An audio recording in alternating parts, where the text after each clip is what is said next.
మరోవైపు వీధి కుక్కల నియంత్రణను యానిమల్ లవర్సే అడ్డుకుంటున్నారని గుంటూరు మున్సిపల్ కమిషనర్ శ్రీనివాస్ చేసిన వ్యాఖ్యలు దుమారం రేపుతున్నాయి.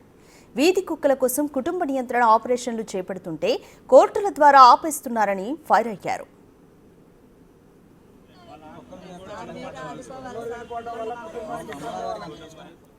తాము ఎక్కడా వీధి కుక్కల కుటుంబ నియంత్రణ అంశంలో అధికారులకు అడ్డుపడలేదంటున్నారు యానిమల్ లవర్స్. ఆపరేషన్ విషయంలో రూల్స్ పాటించకపోవడంతోనే తాము కోర్టులను ఆశ్రయిస్తున్నామని చెబుతున్నారు.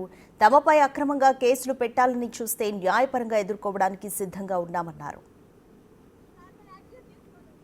పిల్లలు అనవసరంగా చనిపోతున్నారని మేము ఎన్నోసార్లు పదే స్వచ్ఛంద సంస్థలుగా యానిమల్ లవర్స్గా ఉన్నది ఏంటంటే కేవలం మమ్మల్ని ఒక సమాజానికి వెలివేసినట్టుగా చిత్రీకరిస్తున్నారు. కానీ కుక్కల గురించి కాదండి మేము ఉన్నది. గుంటూరుకి కూడా హర్యానా నుంచి ఒక స్వచ్ఛంద సంస్థని స్నేహ యానిమల్ వెల్ఫేర్ సొసైటీ అని వాళ్ళని చూస్ చేశారు. వాళ్ళు వచ్చి ఆపరేషన్స్ చేయడం చేశారు.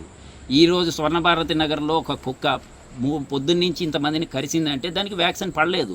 జునోసిస్ డే రోజు వెటర్నరీ హాస్పిటల్లో వ్యాక్సిన్ వేస్తున్నారు. ఎవరన్నా జంతు ప్రేమికులు ఇంట్లో పెంచుకున్న కుక్కలో తీసుకెళ్ళి అక్కడ పెడుతుంటే వాటికి చేతులు దులుపుకుంటున్నారు. కానీ అసలు పడాల్సిన వీధి కుక్కలకి వ్యాక్సిన్ పడట్లా.